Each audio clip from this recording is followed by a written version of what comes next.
नमस्कार, आप देख रहे हैं न्यूज फॉर एशिया और मैं हूं गीतिका पांडे। यूपी के बाहुबली विधायक मुख्तार अंसारी को पूर्वांचल के अपराध जगत में खौफ का पर्याय माना जाता रहा है। 1996 से मुख्तार का मऊ विधानसभा सीट पर कब्जा है। कभी निर्दलीय तो कभी एसपी का साथ तो कभी बीएसपी पार्टीज बदलने के बावजूद मुख्तार का सियासी रसूख कायम रहा। वहीं 29 नवंबर 2005 को कृष्णानंद राय हत्याकांड से पूर्वांचल दहल उठा था। इस वारदात में भी मुख्तार अंसारी का नाम आया। गाजीपुर के मोहम्मदाबाद थाने में हिस्ट्री शीट नंबर 16B में मुख्तार का पूरा कच्चा चिट्ठा है। आइए जानते हैं मुख्तार की क्राइम कुंडली।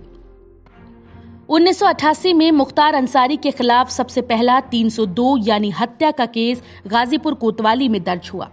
ये मामला अभी कोर्ट में चल रहा है। इसके बाद वाराणसी के कैंट थाने में हत्या का दूसरा केस मुख्तार पर दर्ज हुआ।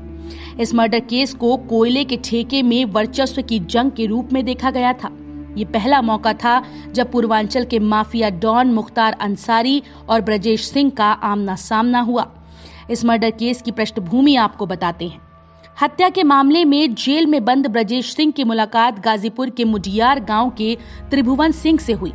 दोनों के बीच दोस्ती हो गई। त्रिभुवन सिंह का भाई head constable Rajendra Singh Varanasi police line में तैनात था। अक्टूबर 1988 में साधु सिंह ने राजेंद्र सिंह की हत्या कर दी। कैंट थाने में साधु सिंह के अलावा मुख्तार अंसारी और गाजीपुर निवासी भीम सिंह को भी 302 केस में नामजद आरोपी बनाया गया था।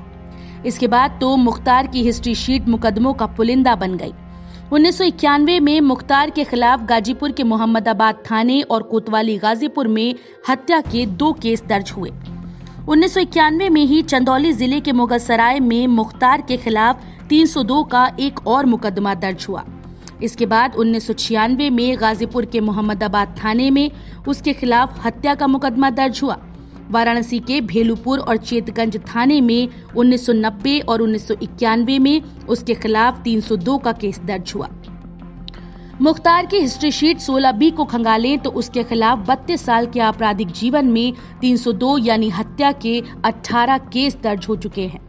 वहीं 307 यानी हत्या के प्रयास के 10 मुकदमे दर्ज हैं।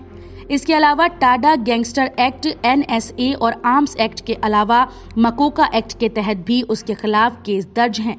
मुख्तार ने अपराध की दुनिया में दबदबा बनाने के लिए D5 के नाम से अपना गैंग बनाया था।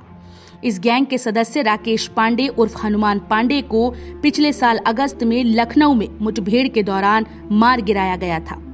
इस D5 गैंग में मुख्तार अंसारी, मुन्ना बजरंगी, अंगद राय, गोरा राय और राकेश पांडे उर्फ हनुमान शामिल थे।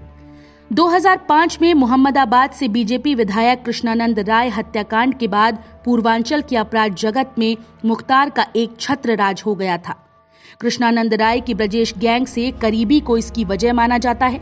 वहीं कृष्णानंद ने विधानसभा चुनाव में मुख्तार के सबसे बड़े भाई सिबगतुल्ला अंसारी को शिकस्त दी थी। इससे मुख्तार की कृष्णानंद से रंजिश बढ़ गई थी।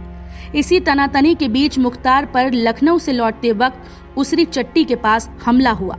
फायरिंग के दौरान मुख्तार गैंग के कई साथी मारे गए, लेकिन मुख्तार बाल बाल बच गया। पूर्वांचल के अपराध जगत के सूत्रों की माने तो इस हमले में सीधे ब्रजेश सिंह ने AK-47 से गोलियां चलाई थी। अंधाधुंध फायरिंग में ब्रजेश को भी गोली लगी। हालांकि इस दौरान वो फरार होने में कामयाब रहा। इस वारदात के बाद मुख्तार ने किसी तरह कृष्णानंद राय को रास्ते से हटाने की ठान ली थी। 29 नवंबर 2005 को कृष्णानंद राय के काफिले पर अंधाधुंध फायरिंग हुई। बताया जाता है कि इस दौरान AK-47 से लैस हमलावरों ने 400 राउंड गोलियां चलाई थीं। इसमें कृष्णानंद राय, उनके गनर और ड्राइवर समेत 7 की मौत हो गई थी। कहा जाता है कि मुख्तार के निर्देश पर इस हमले को दुर्दांत प्रेम प्रकाश सिंह उर्फ मुन्ना बजरंगी, राकेश पांडे उर्फ हनुमान पांडे और संजीव माहेश्वरी उर्फ जीवा ने अंजाम दिया था। पोस्टमार्टम में राय के शव से 21 गोलियां निकली थी। पूर्वांचल के जानकार बताते हैं कि उस दौर में कृष्णानंद राय की चोटी का काफी क्रेज हो गया था। हनुमान पांडे ने ही हत्या के बाद कृष्णानंद की चोटी काटी थी। इस बात का जिक्र एक कथित ऑडियो में भी है। इसमें मुख्तार और अभय सिंह की बातचीत है, जिसमें वो भोजपुरी में चोटी काट लीनी का जिक्र कर रहे हैं।